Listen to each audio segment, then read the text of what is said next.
Hi hello ನಮಸ್ಕಾರ, welcome back to 020 life YouTube ಚಾನಲ್ಗೆ. ನೀವಿನ್ನೂ ನನ್ನ ಯೂಟ್ಯೂಬ್ ಚಾನಲ್ನ ಸಬ್ಸ್ಕ್ರೈಬ್ ಮಾಡ್ಕೊಂಡಿಲ್ಲ ಅಂದರೆ ಈ ಕೂಡಲೇ ಆಲ್ ನೋಟಿಫಿಕೇಷನ್ ಬೆಲ್ ಐಕನ್ ಒತ್ತುವುದರ ಮೂಲಕ ನನ್ನ ಯೂಟ್ಯೂಬ್ ಚಾನಲ್ನ ಸಬ್ಸ್ಕ್ರೈಬ್ ಮಾಡ್ಕೊಂಡಿರಿ. ಸ್ನೇಹಿತರೆ, ನಮ್ಮ ಭಾರತ ದೇಶವನ್ನು ಬಡ ರಾಷ್ಟ್ರ ಅಂತ ಎಲ್ಲ ದೇಶಗಳು ಒಂದು ಕಾಲದಲ್ಲಿ ಕಡೆಗಣಿಸಿದ್ವು. ಆದರೆ ನಮ್ಮ ಭಾರತ ದೇಶದ ಮಹತ್ವ ತಿಳ್ಕೋಬೇಕು ಅಂದರೆ ನಾವು ಒಂದಷ್ಟು ಕಾಲದ ಇತಿಹಾಸವನ್ನು ಓದ್ಕೋಬೇಕು. ಭಾರತ ಅನ್ನೋ ಪ್ರಪಂಚದ 7ನೇ ದೊಡ್ಡ ರಾಷ್ಟ್ರ ಜಗತ್ತಿಗೆ ತನ್ನ ಹಲವಾರು ಕೊಡುಗೆಗಳನ್ನು ಕೊಟ್ಟಿದೆ. ನಮ್ಮ ಭಾರತ ದೇಶ ಕೊಟ್ಟಿರೋ ಕೊಡುಗೆಗಳ ಬಗ್ಗೆ ನಮ್ಮ ಸೋಷಿಯಲ್ ಮೀಡಿಯಾಗಳು, ಪುಸ್ತಕಗಳು ಹಾಗೂ ನ್ಯೂಸ್ ಚಾನಲ್ಗಳು ಯಾವುದೇ ರೀತಿಯ ಪ್ರಸ್ತಾಪವನ್ನು ಮಾಡ್ತಾ ಇಲ್ಲ. ಇವತ್ತು ಜಗತ್ತಿನ ಮೂಲೆ ಮೂಲೆಯಲ್ಲಿ ವಾಸ ಮಾಡ್ತಿರೋ ಜನ ಅಂಕಿಗಳನ್ನು ಬಳಸ್ಬೇಕಾದ್ರೆ 0 ಬಂದಾಗ ಭಾರತೀಯರನ್ನು ನೆನೆಸ್ಕೋಬೇಕು. ಅಷ್ಟೇ ಯಾಕೆ, ಅವ್ರು ತಿನ್ನೋ ಕೇಕ್ಗಳಲ್ಲಿ ಸಿಹಿ ಬಂದಾಗ ಭಾರತೀಯರನ್ನು ನೆನೆಸ್ಕೋಬೇಕು. ಪ್ರಪಂಚದ ತುಂಬೆಲ್ಲ ಇರೋ ಜನ ಇವತ್ತು ವಜ್ರಗಳನ್ನು ಬಳಸ್ತಾ ಇದ್ದಾರೆ. ಅದಕ್ಕೆ ಕಾರಣಕರ್ತರು ನಾವೇ. ಹಾಗೂ ಅವ್ರ ಮೈ ಮೇಲಿರೋ ಬಟನ್ ಕೂಡ ನಾವೇ ಕಂಡುಹಿಡಿದಿದ್ದು. ಇದು ಸಾಲದು ಅನ್ನೋ ಹಾಗೆ ಜನಗಳು ಉತ್ತಮ ನಾಗರಿಕತೆಯನ್ನು ಅಳವಡಿಸಿಕೊಳ್ಳಲಿ ಅಂತ ಪ್ರಾಪರ್ ಆಗಿರೋ ಟಾಯ್ಲೆಟು ಮತ್ತು ಡ್ರೈನೇಜ್ ಸಿಸ್ಟಮ್ ತಂದಿರೋರು ನಾವೇ ಕಂಡ್ರೆ. ಇನ್ನು ಇದೇ ರೀತಿಯಾಗಿ ಹಲವಾರು ವಿಷಯಗಳನ್ನು ನಾವು ಪ್ರಪಂಚಕ್ಕೆ ಪರಿಚಯ ಮಾಡಿದ್ದೀವಿ. ಅವು ಯಾವುವು ಅಂತ ನಾವಿಲ್ಲಿ ನೋಡೋಣ. ಸ್ನೇಹಿತರೆ, ಈ ಜಗತ್ತಿಗೆ ಭಾರತ ದೇಶ ತನ್ನದೇ ಆದ ಹಲವಾರು ಕೊಡುಗೆಗಳನ್ನು ಕೊಟ್ಟಿದೆ. ಆ ಕೊಡುಗೆಗಳಲ್ಲಿ ಕೇವಲ 10 ಕೊಡುಗೆಗಳ ಬಗ್ಗೆ ನಾವಿಲ್ಲಿ ಮಾತಾಡೋಣ.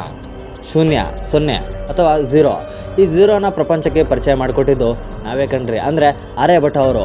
ಪ್ರಪಂಚದಲ್ಲಿ ಈ 0 ಅಥವಾ ಈ ಶೂನ್ಯದ ಮಹತ್ವ ಎಷ್ಟಿದೆ ಅಂದರೆ, ಕಂಪ್ಯೂಟರ್ ಮತ್ತು ಗಣಿತದಲ್ಲಿ ಈ ಶೂನ್ಯ ಇಲ್ಲದೇ ಇದ್ದರೆ ಅಲ್ಲಿನ ಲೆಕ್ಕಾಚಾರಗಳೇ ಆಗೋದಿಲ್ಲ. ಇಂತಹ ಪ್ರಪಂಚಕ್ಕೆ 0 ಕೊಟ್ಟ ಹೆಗ್ಗಳಿಕೆ ನಮ್ಮದು. 2ನೇದಾಗಿ ಯೋಗಾಸನ. ನಾವು ಆರೋಗ್ಯವನ್ನು ವೃದ್ಧಿಸಿಕೊಳ್ಳೋಕ್ಕೆ ಈ ಯೋಗಾಸನವನ್ನು ಅಳವಡಿಸಿಕೊಳ್ತಾ ಇದ್ವಿ. ನಂತರ ಈ ಯೋಗಾಸನವನ್ನು ಪ್ರಪಂಚಕ್ಕೆ ಪರಿಚಯ ಮಾಡಿದ್ವಿ. ಕಾರಣ, ಪ್ರಪಂಚದ ತುಂಬೆಲ್ಲ ಇರೋ ಜನರು ಆರೋಗ್ಯವಂತರಾಗಿ ಇರಲಿ ಅಂತ. ಇವತ್ತು ದಿನಬಳಕೆಯಲ್ಲಿ ನಾವು ನಮಸ್ತೆ ಮಾಡೋದು ಕೂಡ ಒಂದು ಯೋಗಾಸನ. ಹಾಗೂ ನಾವು ನೆಲದ ಮೇಲೆ ಕೂರ್ತೀವಲ್ಲ, ಅದು ಕೂಡ ಒಂದು ಯೋಗಾಸನ. ಈ ಯೋಗಾಸನ ಎಷ್ಟು ಶಕ್ತಿಶಾಲಿ ಅಂದರೆ, ಹಿಮಾಲಯದ ತಪ್ಪಲಿನಲ್ಲಿ ಅಘೋರಿಗಳು ಈ ಯೋಗಾಸನದ ಮೂಲಕನೇ ಅಲ್ಲಿ ಜೀವನ ನಡೆಸ್ತಾ ಇರ್ತಾರೆ. ಅಂದರೆ ಅಲ್ಲಿನ ಅತಿಯಾದ ತಂಪು ವಾತಾವರಣದಿಂದ ಪಾರಾಗೋಕ್ಕೆ ಅವರು ಯೋಗಾಸನವನ್ನು ಮಾಡ್ತಾರೆ, ಧ್ಯಾನವನ್ನು ಮಾಡ್ತಾರೆ. ಕೊನೆಯದಾಗಿ ಪ್ರಪಂಚಕ್ಕೆ ಭಾರತ ಪರಿಚಯ ಮಾಡಿಕೊಟ್ಟಿರೋದು ಅಳತೆಗೋಲು ಅಥವಾ ಸ್ಕೇಲ್ಗಳನ್ನು. ಸ್ಕೂಲ್ಗಳಲ್ಲಿ, ಕಾಲೇಜುಗಳಲ್ಲಿ, ಕನ್ಸ್ಟ್ರಕ್ಷನ್ ಬಿಲ್ಡಿಂಗ್ಗಳಲ್ಲಿ ಸ್ಕೇಲ್ಗಳನ್ನು ಬಳಸ್ತಾರಲ್ವ, ಆ ಸ್ಕೇಲ್ಗಳನ್ನು ಪ್ರಪಂಚಕ್ಕೆ ಕೊಟ್ಟವರು ನಾವೇ, ಅಂದರೆ ಭಾರತೀಯರು. ಪ್ರಪಂಚದ ಮೂಲೆ ಮೂಲೆಯಲ್ಲಿ ಕೂತಿರೋ ಜನ ಅಳತೆಗೋಲನ್ನು ಉಪಯೋಗಿಸಿ ಅಥವಾ ಸ್ಕೇಲ್ಗಳನ್ನು ಬಳಸಿ ಗೆರೆ ಎಳಿಬೇಕಾದ್ರೂ ಕೂಡ ನಮ್ಮನ್ನು ಜ್ಞಾಪಕ ಮಾಡ್ಕೋಬೇಕು. ನಂತರ 4ನೇದಾಗಿ ಕರ್ಟನ್ ಅಥವಾ ಪರದೆ. ಈ ಕಿಟಕಿಗಳಲ್ಲಿ, ಬಾಗಿಲುಗಳಲ್ಲಿ ಕರ್ಟನ್ ಅಥವಾ ಪರದೆಗಳನ್ನು ಯೂಸ್ ಮಾಡ್ತಾರಲ್ಲ, ಅದನ್ನು ಪ್ರಪಂಚಕ್ಕೆ ಪರಿಚಯ ಮಾಡಿಕೊಟ್ಟಿದ್ದು ಮೊದಲಿಗೆ ನಾವೇ ಕಂಡ್ರೆ. ಏನಿಲ್ಲ ಅಂದರೂ 7000 ವರ್ಷಗಳ ಹಿಂದೆಯೇ ನಾವು ಪ್ರಪಂಚಕ್ಕೆ ಕರ್ಟನನ್ನು ಪರಿಚಯ ಮಾಡಿಕೊಡ್ತೀವಿ. 7000 ವರ್ಷಗಳ ಹಿಂದೆಯೇ ನಾವು ಕರ್ಟನ್ ಅಥವಾ ಪರದೆಗಳನ್ನು ಯೂಸ್ ಮಾಡ್ತಾಯಿದ್ವಿ ಅಂದರೆ ನೀವು ಯೋಚನೆ ಮಾಡಿ ನಾವು ಎಷ್ಟರ ಮಟ್ಟಿಗಿನ ನಾಗರಿಕತೆ ಜೀವನವನ್ನು ಅಳವಡಿಸಿಕೊಂಡಿದ್ವಿ ಅಂತ. ನಂತರ 5ನೇದಾಗಿ ವಿಶ್ವವಿದ್ಯಾಲಯ. ಈ ಪ್ರಪಂಚಕ್ಕೆ ಓದಿನ ಮಹತ್ವ ತಿಳಿಸೋಕ್ಕೋಸ್ಕರ ನಮ್ಮ ಭಾರತ ದೇಶ ತಕ್ಷಶಿಲಾ ವಿಶ್ವವಿದ್ಯಾಲಯದ ನಿರ್ಮಾಣ ಮಾಡಿ ಮೊಟ್ಟ ಮೊದಲ ಬಾರಿಗೆ ಭಾರತ ದೇಶ ವಿಶ್ವವಿದ್ಯಾಲಯದ ಕಾನ್ಸೆಪ್ಟನ್ನು ಪ್ರಪಂಚಕ್ಕೆ ಪರಿಚಯ ಮಾಡಿಕೊಡುತ್ತೆ. ಸ್ನೇಹಿತರೆ, ಓದಿನ ಮಹತ್ವ ನಮ್ಮ ಭಾರತೀಯರಲ್ಲಿ ಎಷ್ಟರ ಮಟ್ಟಿಗೆ ಇತ್ತು ಅಂದರೆ, 5ನೇ ಶತಮಾನದಲ್ಲಿಯೇ ನಾವು ತಕ್ಷಶಿಲಾ ವಿಶ್ವವಿದ್ಯಾಲಯವನ್ನು ನಿರ್ಮಾಣ ಮಾಡ್ತೀವಿ. ಈ ತಕ್ಷಶಿಲಾ ವಿಶ್ವವಿದ್ಯಾಲಯದಲ್ಲಿ 10,000ಕ್ಕೂ ಹೆಚ್ಚು ವಿದ್ಯಾರ್ಥಿಗಳು, 300 ಪ್ರೊಫೆಸರ್ಗಳು ಇರ್ತಾಯಿದ್ರು. ಅದರಲ್ಲಿ ಪಾಣಿನಿ ಮತ್ತು ಚಾಣಕ್ಯ ಕೂಡ ಇರ್ತಾಯಿದ್ರು. ಇವತ್ತು ನಮ್ಮ ಭಾರತೀಯರು ಉತ್ತಮ ಗುಣಮಟ್ಟದ ವಿದ್ಯಾಭ್ಯಾಸಕ್ಕೋಸ್ಕರ ಬೇರೆ ಬೇರೆ ದೇಶಕ್ಕೆ ಹೋಗಿ ವಿದ್ಯಾಭ್ಯಾಸವನ್ನು ಮಾಡ್ತಾಯಿದ್ದಾರೆ. ಆದರೆ 5ನೇ ಶತಮಾನದಲ್ಲಿ ತಕ್ಷಶಿಲಾ ವಿಶ್ವವಿದ್ಯಾಲಯಕ್ಕೆ ಬ್ಯಾಬಿಲೋನಿಯಾದಿಂದ, ಗ್ರೀಸ್ನಿಂದ, ಅರೇಬಿಯಾದಿಂದ ಹಲವಾರು ವಿದ್ಯಾರ್ಥಿಗಳು ಬಂದು ಇಲ್ಲಿ ವ್ಯಾಸಂಗ ಮಾಡ್ತಾಯಿದ್ರು. ಈ ವಿಶ್ವವಿದ್ಯಾಲಯದಲ್ಲಿ 60 ತರಹದ ಸಬ್ಜೆಕ್ಟ್ಗಳನ್ನು ಪಾಠ ಮಾಡ್ತಾಯಿದ್ರು. ಅದರಲ್ಲಿ ವಿಜ್ಞಾನ, ವೈದ್ಯಕೀಯ, ಸಂಗೀತ, ಸಮಾಜಶಾಸ್ತ್ರ, ರಾಜಕೀಯ, ಇತಿಹಾಸ, ಗಣಿತ ಮುಂತಾದ ವಿಷಯಗಳ ಬಗ್ಗೆ ಪಾಠ ಮಾಡ್ತಾಯಿದ್ರು. ನಂತರ 6ನೇದಾಗಿ ಪ್ರಪಂಚಕ್ಕೆ ವಜ್ರವನ್ನು ಪರಿಚಯ ಮಾಡಿಕೊಟ್ಟಿದ್ದು ನಾವೇ ಕಂಡ್ರಿ. ಏನಿಲ್ಲ ಅಂದರೂ ಕ್ರಿಸ್ತಪೂರ್ವ 4ನೇ ಶತಮಾನದಲ್ಲಿಯೇ ನಾವು ವಜ್ರಗಳನ್ನು ಉತ್ಪಾದನೆ ಮಾಡ್ತಾಯಿದ್ವಿ. ಅವತ್ತಿಗೆ ಭಾರತ ದೇಶ ಅನ್ನೋ ಉಪಖಂಡ ಪ್ರಪಂಚಕ್ಕೆ ಪರಿಚಯ ಆಗಿದೆ ಈ ವಜ್ರದ ಮೂಲಕ. ಪ್ರಪಂಚಕ್ಕೆ ನಾವು ಮೊದಲಿಗೆ ವಜ್ರವನ್ನು ಪರಿಚಯ ಮಾಡಿಕೊಟ್ರೆ, 2ನೇದಾಗಿ ಬ್ರೆಜಿಲ್ ಮತ್ತು ಆಫ್ರಿಕಾ ದೇಶಗಳು ಪ್ರಪಂಚಕ್ಕೆ ವಜ್ರವನ್ನು ಪರಿಚಯ ಮಾಡಿಕೊಡುತ್ತೆ. 18ನೇ ಶತಮಾನದಲ್ಲಿಯೇ ನಾವು ಈ ವಜ್ರದ ವ್ಯಾಪಾರವನ್ನು ಶುರು ಮಾಡಿದ್ವಿ. ನಂತರ 7ನೇದಾಗಿ ಬಟನ್ ಅಥವಾ ಗುಂಡಿ. ಈ ಆಡು ಭಾಷೆಯಲ್ಲಿ ಕರೆಯೋ ಹಾಗೆ ಶರ್ಟ್ ಬಟನ್ ಗುಂಡಿಗಳನ್ನು ಪ್ರಪಂಚಕ್ಕೆ ಮೊದಲಿಗೆ ಪರಿಚಯ ಮಾಡಿಕೊಟ್ಟಿದ್ದು ನಾವೇ ಕಂಡ್ರಿ. ಅದು ಏನಿಲ್ಲ ಅಂದರೂ 5,000 ವರ್ಷಗಳ ಹಿಂದೆಯೇ ನಾವು ಪ್ರಪಂಚಕ್ಕೆ ಬಟನ್ ಅಥವಾ ಗುಂಡಿನ ಪರಿಚಯ ಮಾಡಿಕೊಟ್ವಿ.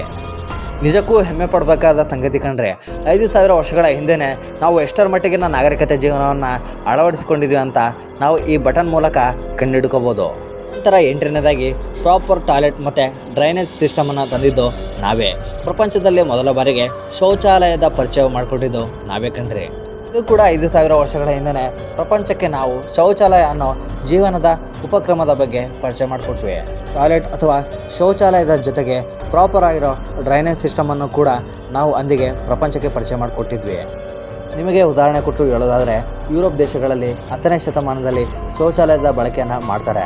ಆ ಶೌಚಾಲಯದ ಪದ್ಧತಿ ಯಾವ ರೀತಿ ಇರುತ್ತಾ ಇತ್ತು ಅಂದರೆ, ಕಟ್ಟಡದ ಎತ್ತರದ ಭಾಗದಲ್ಲಿ ಹೋಗಿ ವ್ಯಕ್ತಿ ಶೌಚಾಲಯ ಮಾಡಿದ್ರೆ ಆ ಶೌಚಾಲಯ ಕೆಳಗಡೆ ಬೀಳ್ತಾ ಇತ್ತು. ಅದನ್ನು ಕ್ಲೀನ್ ಮಾಡೋಕ್ಕೆ ಅಂತ ಕೆಳವರ್ಗದ ವ್ಯಕ್ತಿಗಳನ್ನು ಅವರು ಬಳಸ್ತಾ ಇದ್ರು. 9ನೇದಾಗಿ ಶುಗರ್ ಅಥವಾ ಸಕ್ಕರೆ. ಪ್ರಪಂಚಕ್ಕೆ ನಾವು ಸಿಹಿಯನ್ನು ಹಂಚಿದವರು, ಅಂದರೆ ಪ್ರಪಂಚಕ್ಕೆ ನಾವು ಸಕ್ಕರೆಯನ್ನು ಪರಿಚಯ ಮಾಡಿಕೊಟ್ಟವರು. ನಮ್ಮ ಭಾರತ ದೇಶದಲ್ಲಿ ಕ್ರಿಸ್ತಶಕ 2ನೇ ಶತಮಾನದಲ್ಲಿ ಅಂದರೆ ಗುಪ್ತರ ಕಾಲದಲ್ಲಿ ನಾವು ಸಕ್ಕರೆ ಬಳಕೆಯನ್ನು ಮಾಡ್ತಾಯಿದ್ವಿ. ನಂತರ 10ನೇದಾಗಿ ಉಕ್ಕು ಮತ್ತು ಲೋಹ. ಪ್ರಪಂಚ ಇವತ್ತು ಬಳಕೆ ಮಾಡ್ತಾ ಇರೋ ಉಕ್ಕು ಮತ್ತು ಲೋಹಗಳನ್ನು ಪರಿಚಯ ಮಾಡಿಕೊಟ್ಟಿದ್ದೆ ನಾವು ಕಂಡ್ರಿ. ಅದು ಕೂಡ ಗುಪ್ತರ ಕಾಲದಲ್ಲಿ. 5ನೇ ಶತಮಾನದಲ್ಲಿಯೇ ಭಾರತ ಸ್ಟೀಲ್ ಮತ್ತು ಮೆಟಲ್ ಅಥವಾ ಉಕ್ಕು ಮತ್ತು ಲೋಹಗಳನ್ನು ಬಳಕೆ ಮಾಡ್ತಾ ಇತ್ತು. ಇದಕ್ಕೆ ಸಾಕ್ಷಿಯಾಗಿ ಚಂದ್ರಗುಪ್ತನ ಕಾಲದಲ್ಲಿ ನಿರ್ಮಿಸಿದ ಕಬ್ಬಿಣದ ಕಂಬ ಇವತ್ತಿಗೂ ಕೂಡ ತುಕ್ಕಿಡಿಯದೆ ದೃಢವಾಗಿ ನಿಂತಿದೆ. ಭಾರತದ ಇವತ್ತಿನ ಉದಯಪುರ, ನಾಗ್ಪುರಗಳಲ್ಲಿ ಉಕ್ಕು ಮತ್ತು ಲೋಹದ ಅದಿರಿನಿಂದ ನಾವು ಉಕ್ಕು ಮತ್ತು ಲೋಹ ಅಥವಾ ಸ್ಟೀಲ್ ಮತ್ತು ಮೆಟಲ್ಗಳನ್ನು ಉತ್ಪಾದನೆ ಮಾಡ್ತೀವಿ.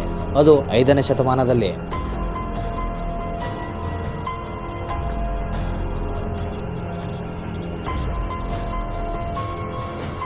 ಸ್ನೇಹಿತರೆ, ನಿಮಗೆ ಈ ವಿಡಿಯೋ ಇಷ್ಟ ಆಗಿದರೆ ಲೈಕ್ ಮಾಡಿ, ಸಬ್ಸ್ಕ್ರೈಬ್ ಮಾಡಿ, ಶೇರ್ ಮಾಡಿ. ಮತ್ತೆ ಇಂಥದ್ದೇ ಒಂದು ಕುತೂಹಲಕಾರಿ ವಿಡಿಯೋಗಳನ್ನು ನಿಮ್ಮ ಮುಂದೆ ತಂದಿರ್ತೀನಿ. ಅಲ್ಲಿ ತನಕ ಜೈ ಹಿಂದ್, ಜೈ ಕರ್ನಾಟಕ.